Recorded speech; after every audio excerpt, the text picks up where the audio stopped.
SPG, striktong patnubay at gabay ng magulang ang kailangan. Maaaring may masiselang tema, lengguwahe, karahasan, sexual, horror o droga na hindi angkop sa mga bata.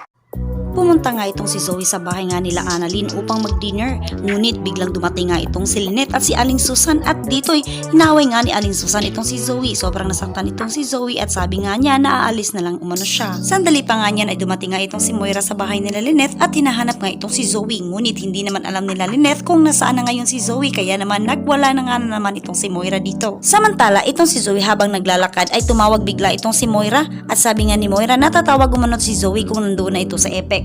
Sobrang nalulungkot na nga itong si Zoe dahil nga ay paloobat na ang kanyang cellphone at hindi pa dumarating ang kanyang sundo. Kaya naman dito nga ay tatayo siya sa gilid at hindi niya namalaya na marami na palang mga adik na nakasubaybay sa kanya at dito ay mga nganib nga ang buhay ni Zoe. Nang suguri na sana ng mga adik itong si Zoe ay dito biglang dumating nga itong si Melba at binugbog ang mga adik. Malaki ang pasasalamat ni Zoe dito at nabanggit nga ni Zoe na loobat ng kanyang cellphone, kaya naman dito ay aalokin siya nitong si Melba na mag-charge nga sa kanilang bahay dahil umano'y malapit lang ito. Sa kabilang banda naman, dumating na nga si Zoe sa bahay nga nila Melba at dito'y nakicharge nga umano siya. Napansin ni Zoe itong kilos na Melba na parang baliw, kaya naman ay kinakabahan nga ito si Zoe nang ilak ng sobra nitong si Melba ang pintuan. Biglang tumawag itong si Annalyn dito kay Zoe at nabanggit nga ni Zoe na siguro'y nag-aalala na ang kanyang daddy RJ ngayon. Nalaki ang mga mata ni Melba at dito'y kinuha nga niya ang cellphone ni Zoe at dito'y sinugod nga niya itong si Zoe at sinabihan na impostor. Sandali pa nga niyan ay tanong nga itong si Annalyn dito kay Aling Susan na kilala umano ni Aling Susan itong si Melba at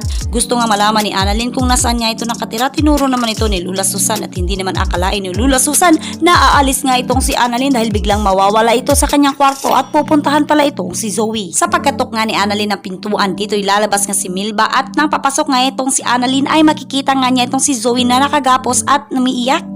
Agad nagsalita itong si Zoe at sinabihan si Annalyn na baliw umano itong si Melba. Sobrang galit ni Melba nang sabihan siya ng baliw dahil hindi naman daw siya umano baliw. Kaya naman dito ay manganganib nga ang buhay ni Annalyn at Zoe. Makakaligtas kaya sila sa mga kamay nitong baliw na Melba? Alamin natin yan. Dito lang yan sa Abot Kamay na Pangarap Advance Update. Kaya naman kung bago ka sa aking YouTube channel, please don't forget to like, share at mag-subscribe ka na. Muli maraming salamat!